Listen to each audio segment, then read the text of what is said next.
Welcome to Sumana রান্নাবান্না।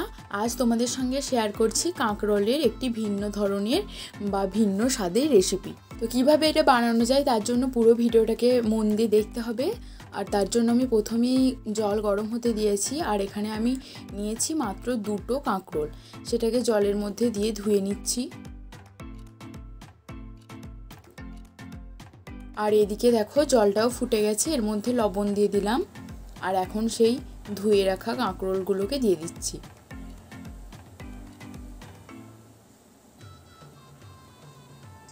এটাকে ভালোভাবে সেদ্ধ করে নিতে হবে।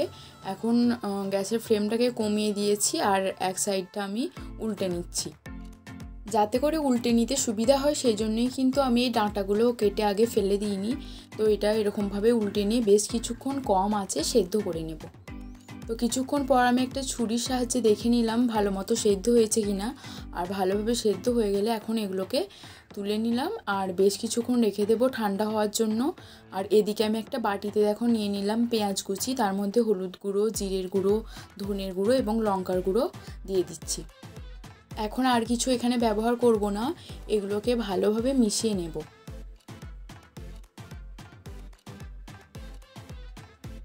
পেঁয়াজটাকে যতটা সম্ভব পাতলা করে কাটার চেষ্টা করবে, তাহলে কিন্তু ভালো হবে।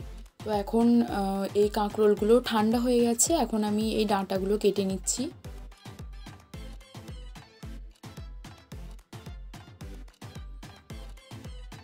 আর এখন মাঝখান থেকে এটাকে অর্ধেক করে নিচ্ছি।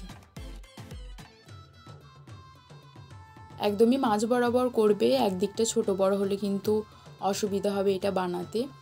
তো এখন দুটো কাঁকরোলকেই আমি একইভাবে মাঝখান থেকে কেটে নিলাম।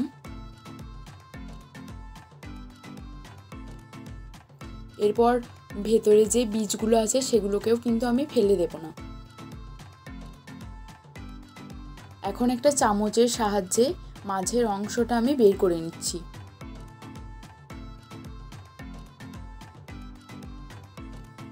যেহেতু ভালোভাবে সেদ্ধ করে নেওয়া হয়ে গেছে, খুব সহজেই এটা উঠে আসবে, কিন্তু একটু সাবধানে ছাড়াবে যাতে এটা সাইডগুলো না ভেঙে যায়।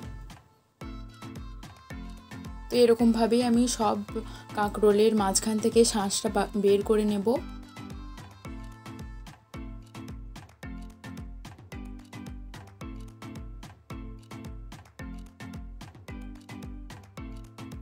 তোমরা যারা এখনও আমার চ্যানেলটি সাবস্ক্রাইব করোনি অবশ্যই সাবস্ক্রাইব করে দিও, আর ফেসবুক পেজটাও ফলো করে দিও। দুটোই কিন্তু সুমনার রান্নাবান্না নামেই খোলা আছে। তাতে করে আমি যখনই ভিডিও আপলোড করব তোমাদের কাছে নোটিফিকেশন চলে যাবে, আর খুব সহজেই আমার রান্নার ভিডিওগুলো তোমরা দেখতে পারবে। তো এদিকে দেখো প্রায় সব কটারই আমি মাঝের অংশটা ছাড়িয়ে নিয়েছি। এখন এগুলোকে তুলে একটা অন্য বাটিতে রেখে দিলাম, আর এর মধ্যে আমি সেই যে পেঁয়াজটা মেখে রেখেছিলাম সেটা দিয়ে দিলাম। আর দেব অল্প কাঁচা লঙ্কা কুচি,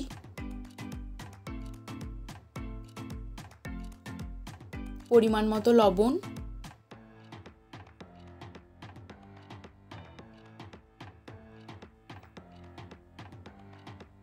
এখন এটার সাথে ভালোভাবে মিশিয়ে নেব।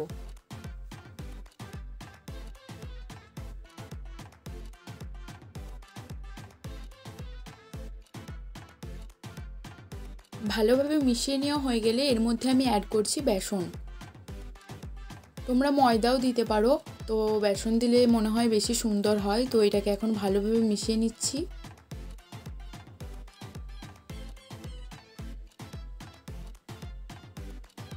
আমি কিন্তু শুধুমাত্র এই শাঁসটা দিয়ে রেসিপিটা বানাবো না, আমার কিন্তু এই খোলাগুলোও কাজে লাগবে।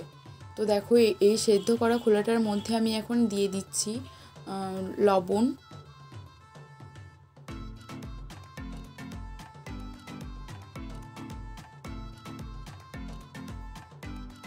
আর দেব হলুদ গুঁড়ো আর লঙ্কার গুঁড়ো।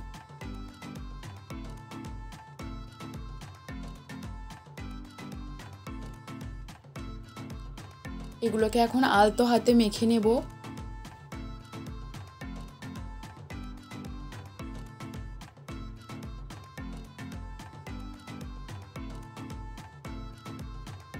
আর এখন মেখে নেওয়া হয়ে গেলে যে পুরটা বানিয়ে রেখেছিলাম সেটা কিন্তু এর মধ্যে আমি দিয়ে দেব।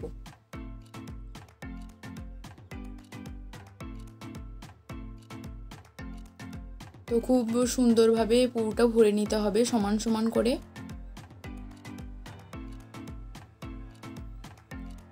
এটা কিন্তু ফাঁকা রাখবে না, অর্ধেকটা দিয়ে অর্ধেকটা ফাঁকা রাখলে কিন্তু পুরোটা বেরিয়ে আসতে পারে ভাজার সময়। একদমই পুরোটা ভর্তি করে দেবে, এরকম হাতের সাহায্যে এরকম চিপে চিপে ভরবে, তাহলেই খুব সুন্দরভাবে রেসিপিটা তৈরি হয়ে যাবে।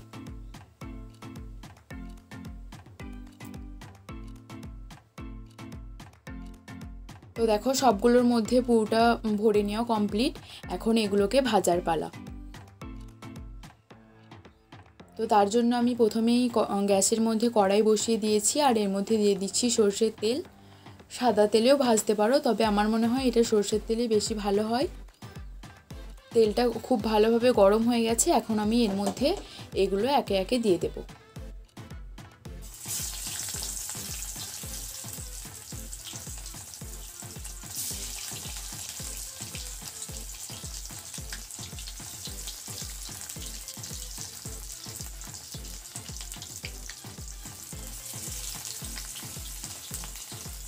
তাই তখন গ্যাসের ফ্লেমটা হাই ছিল, এখন কিন্তু গ্যাসের ফ্লেমটাকে একদমই লো করে রেখে এটাকে ভেজে নেব। আর এক সাইডটা হয়ে গেলে উল্টে নিচ্ছি। আরও বেশ কিছুক্ষণ লো ফ্লেমে রেখে এটার এই সাইডটাও ভেজে নেব। তারপর দেখো আবারও উল্টে নিচ্ছি। এরকম লাল লাল করে ভেজে তুলে নিলেই কিন্তু রেসিপিটা তৈরি হয়ে যাবে।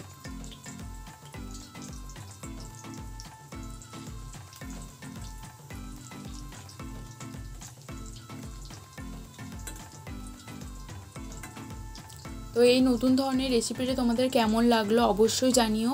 ভালো লাগলে লাইক কমেন্ট শেয়ার করে দিও। আর ভালোভাবে ভেজে নেওয়া হয়ে গেলে এখন আমি এগুলো তেল থেকে তুলে নিচ্ছি। গরম ভাতের সাথে খেতে কিন্তু এটা খুবই সুন্দর লাগে। আজকের মতো এই পর্যন্তই। শেষ পর্যন্ত দেখার জন্য ধন্যবাদ।